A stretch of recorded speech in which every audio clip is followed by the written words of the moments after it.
ഈ വീഡിയോ പൂർണ്ണമായിട്ട് കാണുവാൻ പ്രത്യേകം ശ്രദ്ധിക്കുക. നമുക്കറിയാം, സിനിമാ താരങ്ങൾ വന്ന് ആവി പറക്കുന്ന കറിയും കാണിച്ച് തങ്ങൾ ഉപയോഗിച്ചത് ഈ ബ്രാൻഡ് കമ്പനിയുടെ കറി പൗഡർ ആണെന്ന് പറയുന്നത് കേട്ട് നമ്മളെല്ലാവരും ഇനി കടയിൽ പോയി കറി പൗഡർ വാങ്ങിയാൽ നിങ്ങൾ വൈകാതെ തന്നെ ക്യാൻസർ രോഗിയാകാം. വെറുതെ പറയുന്നതല്ല, സർക്കാരിൻ്റെ ഉത്തരവാദിത്തപ്പെട്ടവർ തന്നെ സാക്ഷ്യപ്പെടുത്തുകയാണ് ഇപ്പോൾ കേരളത്തിലെ പല ബ്രാൻഡഡ് കറി പൗഡറുകളും മായം കലർന്നതാണെന്ന്. കറി പൗഡറിൽ മാത്രമല്ല, വെളിച്ചെണ്ണ തുടങ്ങി കുടിവെള്ളത്തിൽ പോലും മായം കലർത്തിയാണ് വിൽപ്പന. പല വമ്പൻ ബ്രാൻഡുകളുടെയും സ്ഥിതി ഇതുതന്നെയാണ്.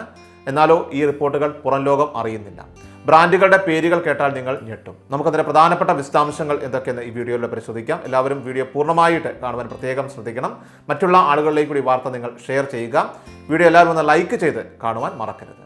മായം കലർത്തലിൽ പിടിക്കപ്പെടുന്ന കമ്പനികൾക്ക് കാര്യമായിട്ടുള്ള ശിക്ഷയില്ലാത്തത് ഈ നിയമലംഘനം ആവർത്തിക്കുവാനായിട്ട് കാരണമാകുന്നുണ്ട്. സംസ്ഥാനത്ത് ഏറ്റവും പ്രചാരത്തിലുള്ള ബ്രാൻഡഡ് കറി പൗഡറുകളിലും കുപ്പിവെള്ളത്തിലും മാരകമായിട്ടുള്ള തോതിലുള്ള രാസവസ്തുക്കൾ